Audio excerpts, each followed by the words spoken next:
पत्नीच्या काही खास कामांमुळे पती होतो श्रीमंत आणि घरात येते सुखशांती. सकारात्मक विचार आणि प्रेमाने गृहस्थाचे सतत मनोबल वाढवणे. जेव्हा पत्नी पतीला प्रोत्साहन देते, पतीचा आत्मविश्वास वाढतो आणि ते यशस्वी होतात.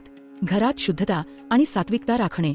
घर स्वच्छ, पूजा नियमित आणि चांगल्या ऊर्जा असलेले ठिकाण असले पाहिजे. यामुळे घरात लक्ष्मीचा वास होतो. पतीसाठी रोज शुभकामना देणे आणि पतीचा आशीर्वाद घेणे.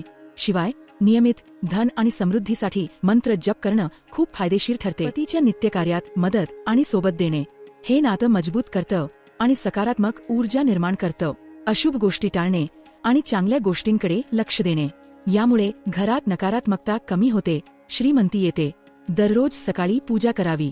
घरात लक्ष्मीचे फोटो किंवा श्रीयंत्र ठेवावे. पतीच्या यशासाठी ओम श्री ह्री क्ली महालक्ष्मी नमः मंत्राचा जप करावा. हे प्रभावी उपाय करून पहा. तुमच्या घरात पतीच्या आयुष्यात नक्की बदल दिसेल.